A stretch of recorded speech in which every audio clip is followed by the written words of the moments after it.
بسم الله الرحمن الرحيم. السلام عليكم ورحمة الله وبركاته. الحمد لله نحمده ونستعينه ونستغفره ونعوذ بالله من شرور أنفسنا ومن سيئات أعمالنا. أشهد أن لا إله إلا الله وحده لا شريك له وأشهد أن محمدا عبده ورسوله صلى الله عليه وعلى آله وصحبه وسلم. اللهم صل على محمد وعلى آل محمد كما صليت على إبراهيم وعلى آل إبراهيم إنك حميد مجيد. اللهم بارك على محمد وعلى آل محمد كما باركت على إبراهيم وعلى آل إبراهيم إنك حميد مجيد. رب اشرح لي صدري ويسر لي أمري واحلل عقدة من لساني. اللهم انفعني بما علمتني وعلمني ما ينفعني وزدني علما. اللهم طهر قلبي من النفاق وعملي من الرياء ولساني من الكذب وعيني من الخيانة فإنك تعلم خائنة الأعين وما تخفي الصدور. أما بعد، فأعوذ بالله السميع العليم من الشيطان الرجيم من همزه ونفخه ونفثه. بسم الله الرحمن الرحيم. والعصر إن الإنسان لفي خسر إلا الذين آمنوا وعملوا الصالحات وتواصوا بالحق وتواصوا بالصبر. وقال سبحانه وتعالى: وإن تعدوا نعمة الله لا تحصوها إن الإنسان لظلوم كفار. وقال سبحانه وتعالى: ثم لتسألن يومئذ عن النعيم. قابل قدر اور قابل احترام خواتین و حضرات، ہماری غلط فہمیوں میں سے ایک بہت بڑی غلط فہمی یہ ہے کہ ہم اللہ تعالیٰ کی نعمتوں کو بڑا محدود سمجھتے ہیں. ہم میں سے اکثر لوگ یہ سمجھتے ہیں پیسہ نعمت ہے، دولت نعمت ہے، بینک بیلنس نعمت ہے، سونے چاندی کے ذخائر نعمت ہے. ہم میں سے اکثر لوگ یہ سمجھتے ہیں رہائش، بنگلہ، کوٹھی، مکان، سٹیٹس، جاب، اولاد یہ نعمت ہے. یقیناً یہ اللہ کی نعمتیں ہیں، یہ اللہ کے انعامات ہیں. اللہ تعالیٰ مجھے اور آپ کو صحیح راہوں سے یہ نعمتیں بھی نصیب فرمائے. ربنا آتنا فی الدنیا حسنہ وفی الآخرۃ حسنہ وقنا عذاب النار. لیکن بہت بڑی حماقت ہوگی اگر انسان صرف انہی نعمتوں کو نعمتیں سمجھے. صرف یہی نعمتیں نہیں ہیں، تھوڑا سا آگے بڑھیے. آنکھیں اس کی نعمت، اس کی بینائی اس کی نعمت، کان اس کی نعمت، ان کی شنوائی اس کی نعمت، ہاتھ اس کی نعمت، اس کے اندر قوت بچ اور پکڑنے کی صلاحیت اس کی نعمت، قدم اس کی نعمت، ان کی آہٹیں، ان کا چلنا اس کی نعمت، دماغ اس کی نعمت، سوچ اس کی نعمت، دل اس کی دھڑکنے رب تعالیٰ کی نعمت، والدین رب کریم کی نعمت، اولاد رب کریم کی نعمت، عزت رب کریم کی نعمت، بچھی ہوئی زمین اس کی نعمت، آسمان کی تنی ہوئی چھت اس کی نعمت، دن رات کا آنا جانا بدلنا اس کی نعمت. وَإِن تَعُدُّوا نِعْمَةَ اللَّهِ لَا تُحْصُوهَا ان الانسان لظلوم کفار، اگر تم صرف گننا چاہو تو اللہ کی نعمتوں کا تو اپنی گنتی میں بھی احاطہ نہیں کر سکتے، اس میں کوئی شک نہیں۔ انسان ان نعمتوں کو بہت غلط استعمال کرتا ہے اور اوپر سے میری ناشکری بھی کرتا ہے۔ ان نعمتوں میں سے ایک بہت بڑی نعمت جس کو عموماً لوگ نعمت سمجھتے نہیں، لہذا اس کی قدر بھی نہیں کرتے، اکثر لوگ عام لوگ، خاص لوگ، پڑھے لکھے لوگ، ان پڑھ لوگ، تاجر لوگ، ذمہ دار لوگ، مزدور لوگ، اللہ کے پیارے نبی علیہ السلام نے فیصلہ ہی کر دیا، اکثر لوگ جن دو نعمتوں کو اکثر ان کے بارے میں دھوکہ کھا جاتے ہیں۔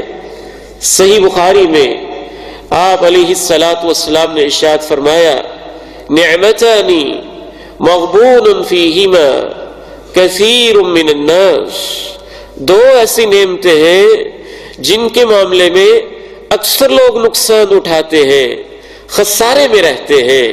یہ لفظ آپ نے استعمال کیا۔ تجارت کرتے ہوئے اگر آپ قیمتی چیز کم ریٹ پہ دے دیں تو اس کو خسارہ کہتے ہیں۔ تو آپ نے فرمایا مغبون فیہما کثیر من الناس، ان نعمتوں میں اکثر لوگ خسارے میں ہیں۔ الصحہ والفراغ، صحت کی نعمت اور وقت کی نعمت، فرصت کی نعمت، وقت کی نعمت، ان میں سے بالخصوص بڑی نعمت کون سی ہے؟ علماء نے جب اس موضوع کو ڈسکس کیا کہ اللہ کی بے شمار ان گنت نعمتیں ہیں اور ان ساری نعمتوں میں سے بڑی بڑی نعمتیں کون سی ہیں، کسی نے کہا اللہ پہ ایمان، رسولوں پہ ایمان، اللہ کے آخری پیغمبر پر ایمان، یہ سب سے بڑی نعمت ہے۔ کسی نے کہا نہیں، اس سے بھی بڑی نعمت، اس سے بھی بڑی نعمت وقت ہے، کیونکہ ایمان لانے کے لیے بھی وقت چاہیے، مہلت چاہیے، وقت ملے گا تو ایمان لائیں گے۔ کسی نے کہا نہیں، وقت سے بڑی نعمت ایمان ہے، وقت کا فائدہ تب ہوگا جب ایمان ہوگا۔ کسی نے کہا نہیں، بہت بڑی نعمت صحت ہے، اگر آپ کے پاس شعور ہوگا، بول سکیں گے تو تب آپ ایمان لائیں گے۔ ہم اس تفصیل میں نہیں جاتے کہ ان میں سے سب سے بڑی نعمت کون سی ہے، لیکن یہاں سے اندازہ ضرور ہوتا ہے کہ علماء نے جب غور و فکر کیا تو یہاں تک بعض نے کہہ دیا کہ بعض دفعہ وقت انسان کے لیے ایمان سے بھی بڑی نعمت اس لیے بن جاتا ہے کہ وقت ہو، مہلت ہو تو اسے ایمان کا موقع ملے نا۔ ایمان، صحت، وقت، بڑی بڑی نعمتوں میں ان تین نعمتوں کا ہمارے اسلاف نے شمار کیا۔ انشاءاللہ ہمیں تو اس پر ہی اطمینان ہے کہ سب سے بڑی نعمت ایمان ہے، سب سے بڑی نعمت ایمان ہے۔ لیکن آج کے اس خطبہ جمعۃ المبارک میں جو وقت کی نعمت ہے، اس حوالے سے چند باتیں میں آپ کے ساتھ شیئر کرنا چاہتا ہوں کہ وقت اللہ رب العزت کی کتنی بڑی نعمت ہے، لوگ کس حد تک اس معاملے میں خسارے کے اندر پڑے ہوئے ہیں۔ اگر آپ کو کوئی شخص یہ کہے کہ 10,000 روپے مجھے دے دے، آپ 20 مرتبہ سوچیں گے میں اسے دوں کہ نہ، واپس کرے گا کہ نہیں، یہ اس لائق ہے کہ اسے 10,000 دیا جائے یا اس لائق نہیں ہے، کیسا انسان ہے، قابل اعتماد ہے یا نہیں۔ اگر وہ کہے 1,00,000 دے دو تو آپ اور سوچ میں پڑ جائیں گے۔ اگر وہ آپ سے کہے کہ مجھے سونے کی، چاندی کی کوئی چیز، انگوٹھی قیمتی سونے کی بنی ہوئی یا سونے کا بنا ہار دے دو، آپ سوچ میں پڑ جائیں گے، کیونکہ آپ سمجھتے ہیں سونا نعمت ہے، ایک قیمتی چیز ہے۔ آپ سمجھتے ہیں روپیہ اور پیسہ نعمت ہے، ایک قیمتی چیز ہے. اگر کوئی آپ سے کہے ساری دنیا دیتے ہیں، اپنا ہاتھ کاٹ کے دے دو، آپ اس کے بالکل اتنے مخالف ہو جائیں گے، ہوش کے ناخن لو. اپنے ہاتھ کاٹ کے کون دیتا ہے؟ اگر کوئی آپ سے کہے اپنی آنکھیں دے دو، دنیا کی ساری نعمتیں اس کے معاوضے میں ہم آپ کو دیتے ہیں، آپ کبھی اس کے لیے تیار نہیں ہوں گے. یہی انسان جب وقت ضائع کرنے پہ آتا ہے تو بغیر سوچے ہی 1 منٹ نہیں، کئی گھنٹے نہیں، کئی دن نہیں، بڑے مہینے اور مہینے ہی نہیں، سالوں کے سال اور سال ہی نہیں، کبھی کبھی تو اپنی پوری زندگی کا سارا وقت ہی برباد کر بیٹھتا ہے، کیونکہ اس کو نعمت سمجھا نہیں نا کہ یہ کتنی بڑی نعمت ہے. امام حسن رحمہ اللہ تعالی فرمایا کرتے تھے انما انت ایام ولیالی، اے آدم کے بیٹے تیرا وجود دنوں اور راتوں کے مجموعے کا نام ہے. جب ایک دن گزرتا ہے، دن نہیں گزرتا، تو گزرتا ہے. جب ایک رات گزرتی ہے، رات نہیں گزرتی، تو گزرتا ہے. جب سورج طلوع ہوتا ہے لمبے فاصلے طے کر کے غروب ہوتا ہے، وہ غروب نہیں ہوتا، تیری زندگی ڈوبتی ہے، تیری زندگی کا ایک دن غروب ہوتا ہے. جب رات کٹتی ہے، رات نہیں کٹتا، تیری زندگی کٹتی ہے. یہی تو وجہ ہے کہ گزرتے گزرتے گزرتے ہم سمجھتے ہیں دن گزر رہے ہیں، رات گزر رہے ہیں. ہوش تب آتی ہے جب ہم خود گزر جاتے ہیں، پتہ چلتا ہے کہ نہیں، وہ دن رات نہیں گزر رہے تھے، وہ تو ہم گزر رہے تھے. وہ ہماری زندگی گزر رہی تھی، وہ ہمارا وقت گزر رہا تھا، وہ ہماری جوانی گزر رہی تھی. پھر اوپر سے بد نصیبی کا معاملہ یہ ہے کہ زندگی کا بہت سارا حصہ تو بچپن میں گزر جاتا ہے. 13-14 سال تک تو ہمیں ہوش نہیں آتی، 15 سال کی عمر ہوتی ہے تو ہم زیب و زینت میں مگن اور مست ہو جاتے ہیں. اس سے آگے بڑھتے ہیں، شادیوں کی ذمہ داری، اولاد کے لیے کمانا، یہ بوجھ پڑ جاتے ہیں. اس سے آگے گزرتے ہیں، پھر اولاد کی فکر طاری ہو جاتی ہے. اس سے آگے بڑھتے ہیں، پھر بڑھاپے والی ارذل العمر نکمی زندگی وہ قسمت میں آتی ہے جس میں انسان کچھ کر نہیں سکتا.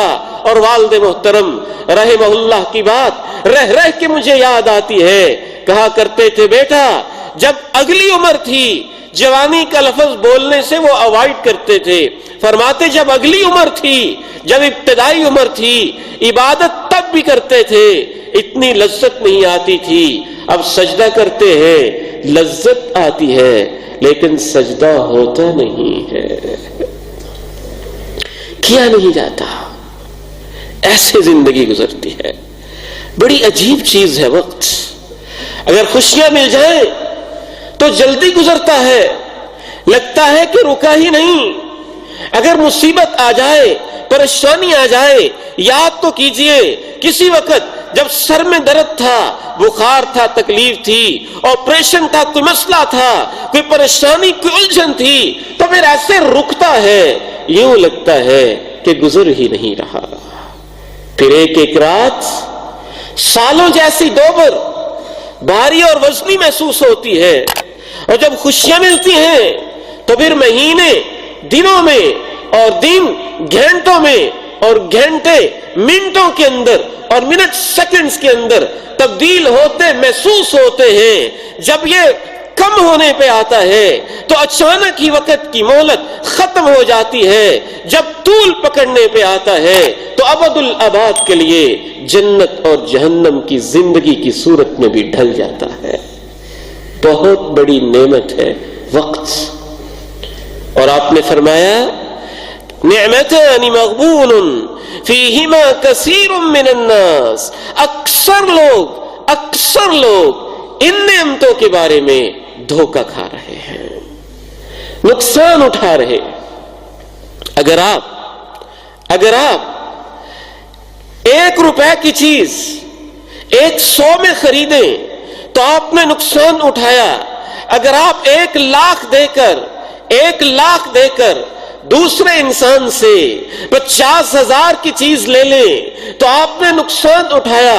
اگر آپ 1 کروڑ پیمنٹ کر کے 10 لاکھ کی چیز خرید لیں تو آپ نے نقصان اٹھایا. ہمارے اسلاف اور ائمہ کہا کرتے تھے اس سے بڑا بے وقوف وہ انسان ہے جس سے آنے والا شخص کہے یہ مٹی کا بھرا ہوا تھیلا لے لو اور سونے کی ڈلیاں دے دو، اور وہ کہے ٹھیک ہے مٹی کا تھیلا مجھے دے دو اور سونے کا بیگ مجھ سے لے لو. اور اس سے بڑا بے وقوف وہ ہوگا جس سے کوئی آ کے کہے یہ کوڑا کرکٹ اور اس کا ڈھیر مجھ سے لے لو، گندگی غلاظت کا بڑا ہوا شاپر تم مجھ سے لے لو، اور یہ 1,00,000 روپیہ یا سونے کا بھرا ہوا شاپر تم مجھے دے دو. اسے ہم بے وقوف کہیں گے. ہمارے اسلاف کہتے تھے اس سے بڑا بے وقوف ہے جو اپنی زندگی اور اپنی زندگی کا وقت کوڑے کرکٹ کو، شیطان کے ایجنڈے اور شیطان کے چیلوں کو دے دیتا ہے. پیسے تو پھر بھی کما لیں گے نا، کوئی صورت ہوگی نقصان کا ازالہ ہو جائے گا، محنت کر لیں گے دوبارہ مل جائیں گے. اور آپ نے ایک پورے کا پورا دن شیطان کو بیچ دیا اور اس کے ہاتھ اپنی زندگی کے قیمتی دن کے سودے کر لیے اور اپنی راتیں گزار لیں. پوری دنیا اکٹھی ہو جائے وہ دن واپس ملنا تو دور کی بات ہے، وہ 1 منٹ اور 1 سیکنڈ بھی پوری دنیا زور لگا کے واپس نہیں لے سکتی. اس لیے کائنات کے سب سے بڑے ہستی نے، کائنات کے سب سے عظیم پیغمبر نے، کائنات کے سب سے بڑے معلم نے کہا تھا صحیح مسلم کی حدیث میں، کل الناس یغدو، ہر انسان جب صبح ہوتی ہے اپنے آپ کو بیچتا ہے، وہ فار سیل ہوتا ہے. اس کی زندگی فار سیل، اس کی صلاحیتیں فار سیل، اس کا وقت فار سیل، اس کے ہاتھ فار سیل، اس کی پورے کا پورا دن فار سیل ہوتا ہے. وہ اپنے آپ کو بیچ رہا ہوتا ہے. کل الناس یغدو فبائع نفسه اما معتقها او موبقها، اس ایک دن کے بیچنے کے بدلے یا اپنے آپ کو جہنم سے آزاد کر لیتا ہے یا جہنم کے گڑھے میں گرا کے تباہ کر دیتا ہے. آپ بیچ رہے اپنے آپ کو، آپ چاہیں یا نہ چاہیں، چاہیں یا نہ چاہیں.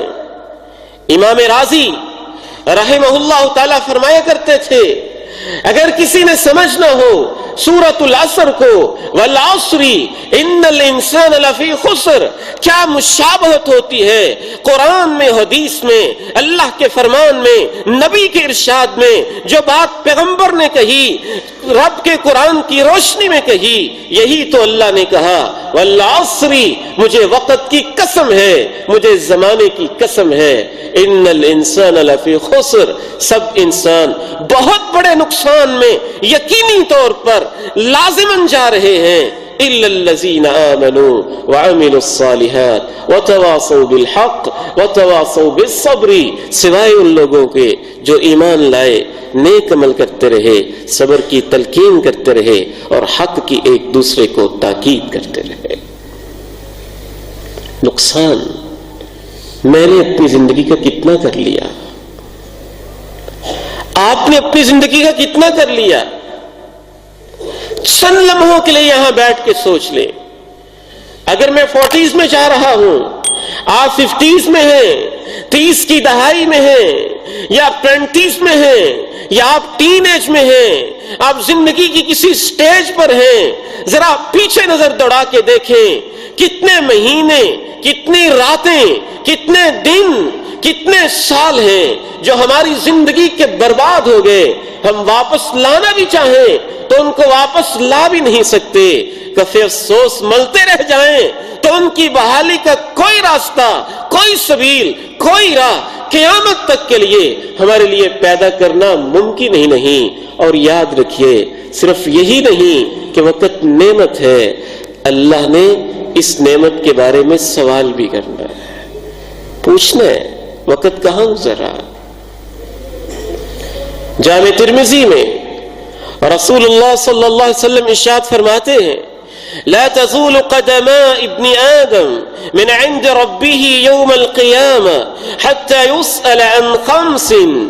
آدم کا بیٹا ہوگا اور آدم کا رب ہوگا، قیامت کا دن ہوگا، محشر کا میدان ہوگا، رب کریم کی عدالت ہوگی، عبید الرحمن سامنے کھڑا ہوگا، آپ سامنے کھڑے ہوں گے، میری بیٹی سامنے کھڑی ہوگی، بہنیں سامنے کھڑی ہوں گی، مائیں سامنے کھڑی ہوں گی، درمیان میں کوئی ترجمانی کرنے والا، کوئی ٹرانسلیٹر نہیں ہوگا، کوئی پردہ نہیں ہوگا۔ رب کریم ایک ایک فرد واحد سے سامنے بلا کے 5 سوال پوچھیں گے۔ اللہ کے پیغمبر نے کہا جب تک 5 سوالوں کا جواب نہیں دے گا قدم کو ہلنے کی، حرکت کرنے کی اجازت نہیں۔ سب سے پہلا سوال ان عمره فیما افنا، اپنا وقت کہاں لگا کے آئے ہو؟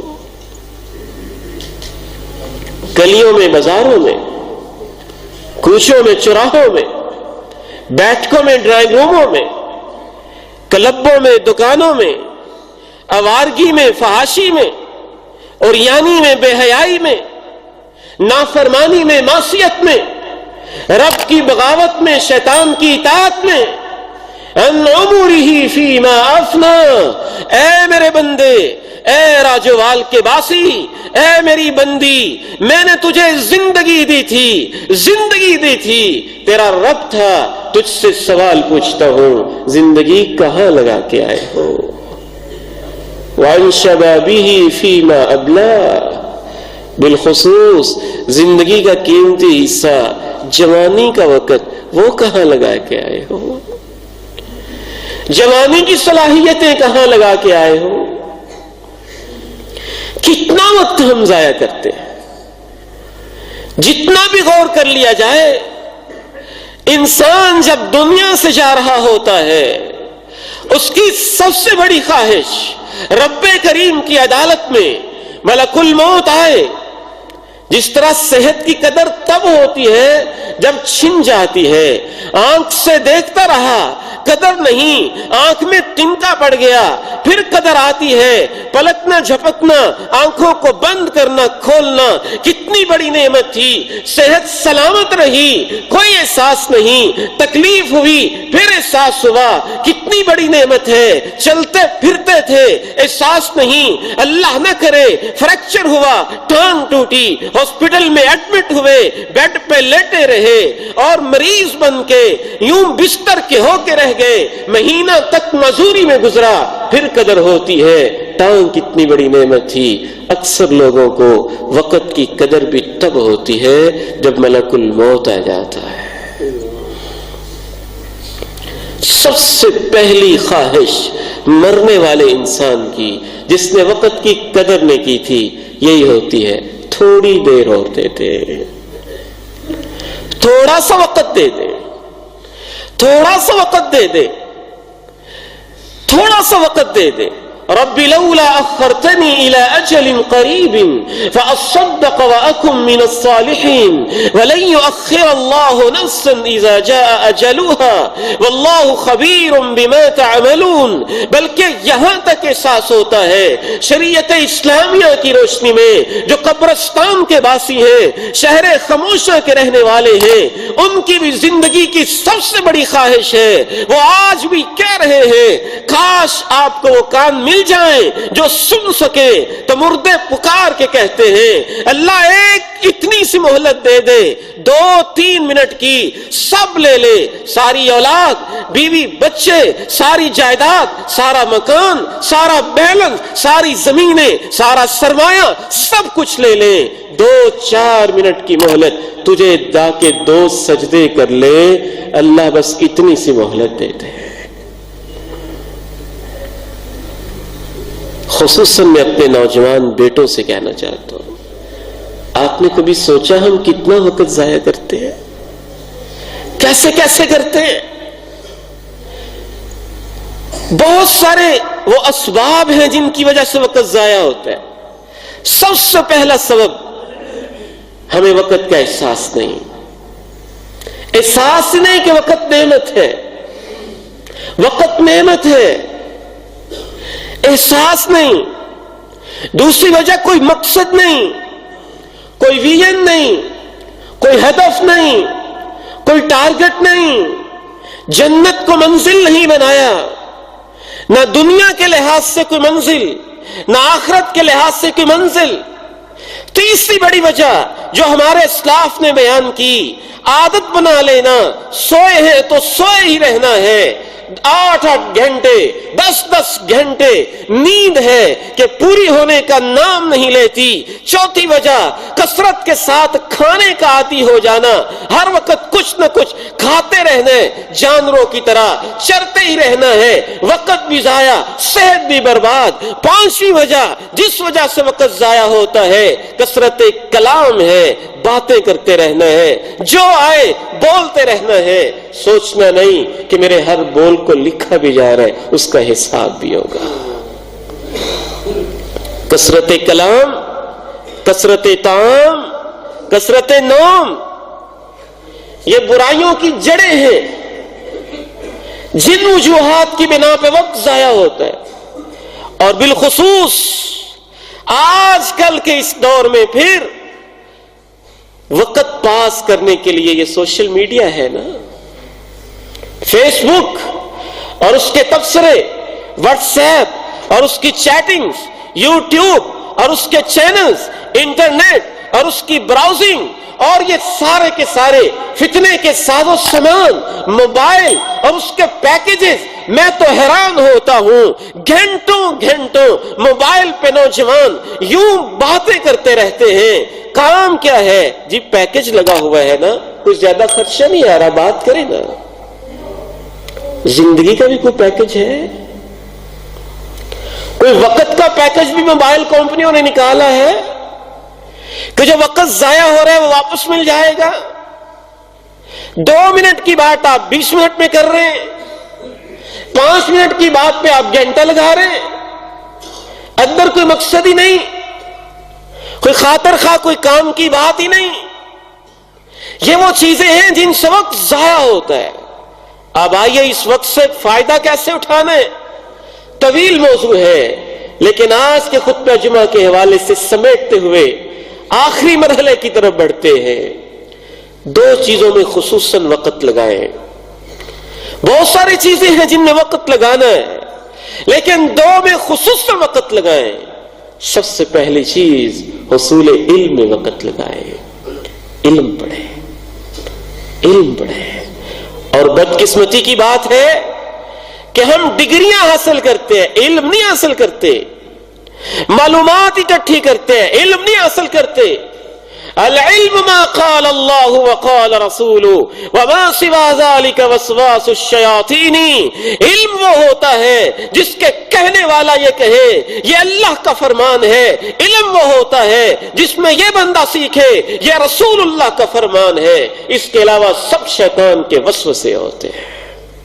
وہ فن تو ہو سکتا ہے، وہ آرٹ تو ہو سکتا ہے، وہ ہنر تو ہو سکتا ہے، علم نہیں ہے۔ وہ ڈگری تو ہو سکتی ہے، علم نہیں ہے۔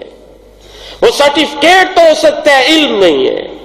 وہ ڈپلوما تو ہو سکتا ہے، علم نہیں ہے۔ امام بخاری رحمہ اللہ کا ایک باب ہے کتاب العلم میں، ایک بہت بڑے وقت کے محدث شیخ عبداللہ ناصر رحمانی حافظہ اللہ سے میں نے سنا تو حیران رہ گیا۔ کہتے اگر امام بخاری پوری کی پوری صحیح بخاری نہ بھی لکھتے تو ان کی نجات کے لیے یہ ایک جملہ ہی کافی تھا جو انہوں نے اپنی صحیح بخاری میں لکھا، العلم قبل القول والعمل۔ ہر قول اور عمل سے پہلے علم ضروری ہے، دین کا علم۔ یہ بات کرنی ہے کہ نہیں، دین کا علم۔ اٹھنا ہے بیٹھنا ہے، دین کا علم۔ کہنا ہے خاموش رہنا ہے، اللہ اور اللہ کے رسول سے پوچھیں۔ زندگی کیسے گزارنی ہے، اللہ اور اللہ کے رسول سے پوچھیں۔ میاں بیوی کے حقوق کیا ہیں، اللہ اور اللہ کے رسول سے پوچھیں۔ علم میں وقت گزاریں۔ میں آپ کے ضمیر پہ دستک دے کے صرف آپ سے پوچھنا چاہتا ہوں، جواب نہیں لینا چاہتا، آپ اپنے ضمیر سے اپنے اندر ہی جواب دیں گے۔ بس ایک دستک دے کے ضمیر کو کچھ بیدار کرنا چاہتا ہوں۔ 40-50 سال آپ کی عمر ہو گئی، کبھی آپ نے سوچا ہو کہ میں نے سورہ فاتحہ کا ہی ترجمہ سیکھنا ہے، نماز کا ترجمہ سیکھنا ہے، دعاؤں کا ترجمہ سیکھنا ہے، قرآن کا ترجمہ سیکھنا ہے، صحیح بخاری کا جو اللہ کے پیارے نبی کے فرمودات کی سب سے عظیم کلیکشن ہے، جس پہ ہمارا ایمان، جیسے ہم یہ مانتے ہیں کہ جو دو گتوں کے درمیان مصحف شریف میں ہے یہ اللہ کا کلام ہے، ایسے ہی ہم مانتے ہیں جو صحیح بخاری کے دو گتوں کے درمیان ہے، ابواب بندی اور سند کے علاوہ وہ اللہ کے پیارے نبی علیہ السلام کے فرامین ہیں۔ آپ نے پوری زندگی میں صحیح بخاری کا ایک صفحہ ہی پڑھا ہو، گھر میں رکھی ہو کہ یہ اللہ کے رسول کی باتیں میں پڑھ لوں، ناول پڑھ لیے، سٹوریز پڑھ لیں، کہانیاں پڑھ لیں، افسانے پڑھ لیے، لٹریچر پڑھ لیا۔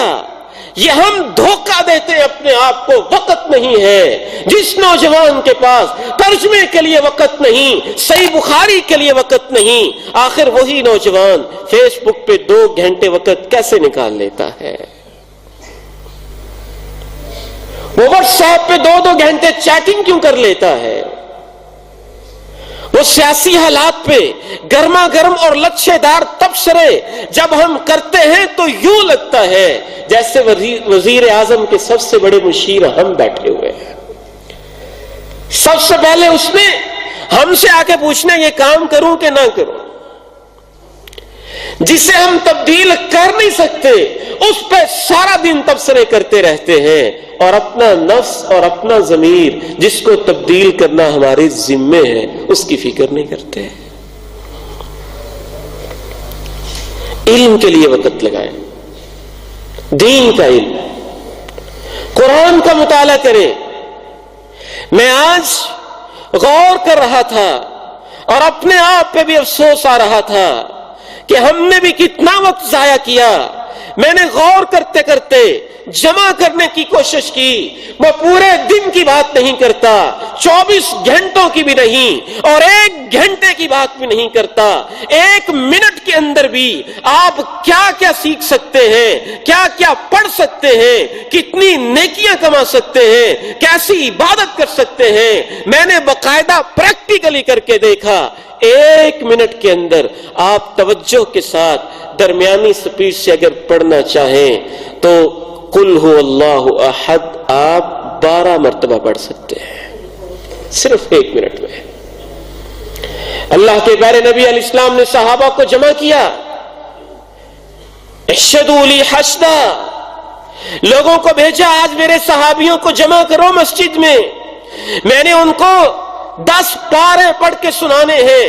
آپ نے الفاظ استعمال کیے ثلث القرآن، قرآن کا 3واں حصہ پڑھ کے سنانا ہے۔ صحابہ جمع ہو گئے اور آپ نے قل هو اللہ احد مکمل پڑھ دی۔ صحابہ نے سن لیا اور فرمایا غور سے سننا، الا انها تعدل ثلث القرآن، جس نے 1 دفعہ سورہ اخلاص قل هو اللہ احد پڑھ دی گویا اس نے قرآن کا 3واں حصہ پڑھ دیا ہے۔ 1 منٹ میں 12 مرتبہ قل هو اللہ احد پڑھی جا سکتی ہے، 1 منٹ میں 30 مرتبہ مختصر درود شریف پڑھا جا سکتا ہے۔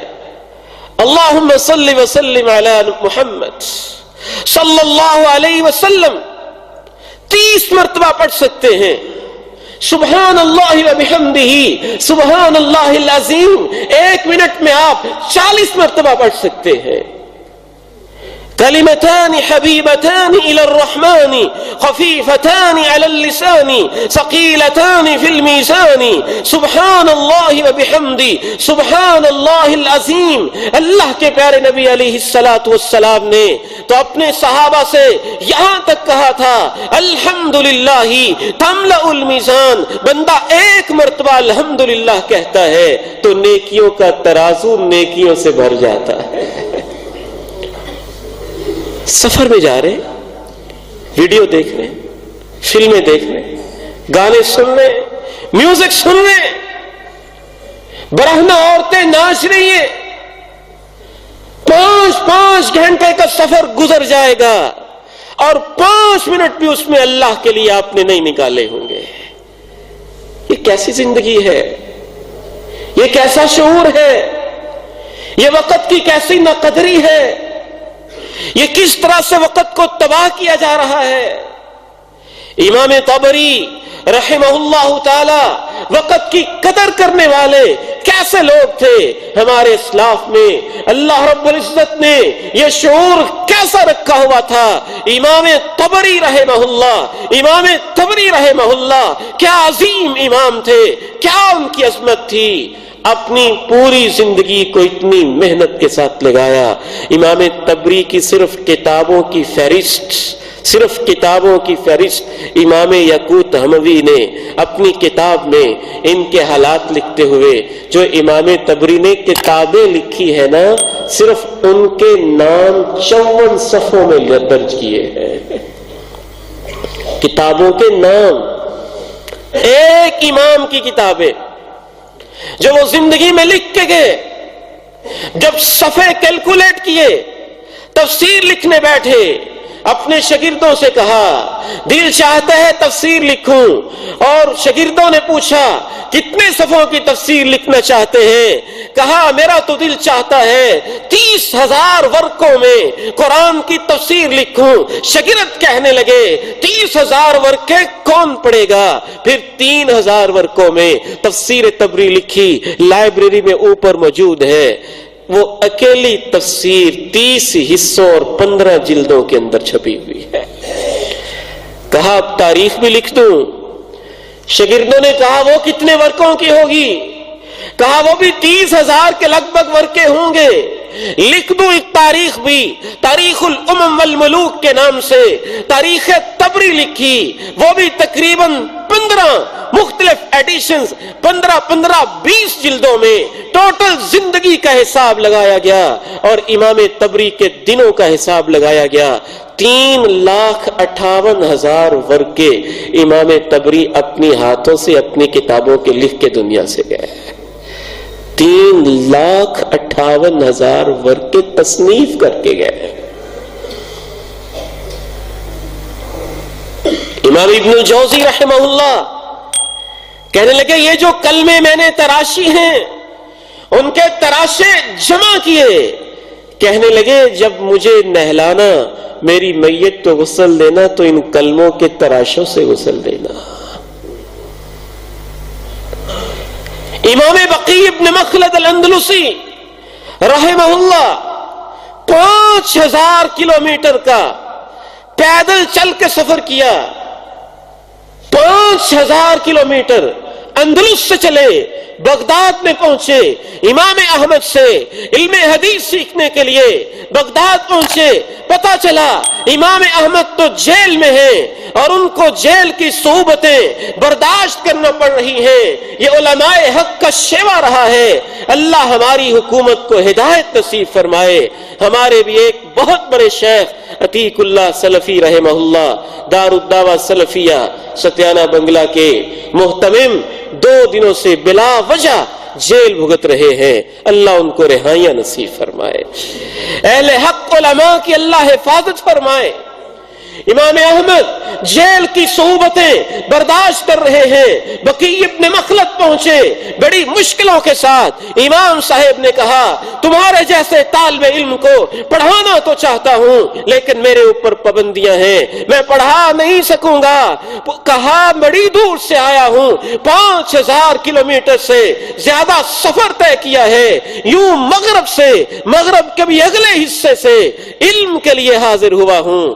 امام احمد نے کہا مجبوری ہے نا، کیا کر سکتا ہوں؟ پوچھا کوئی تو حل ہو؟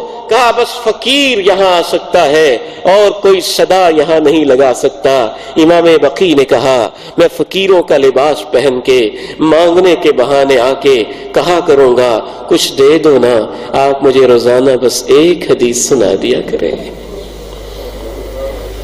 یہ بھی علم ہے، حدیث کا علم، جس کے لیے اتنی محنتیں کی.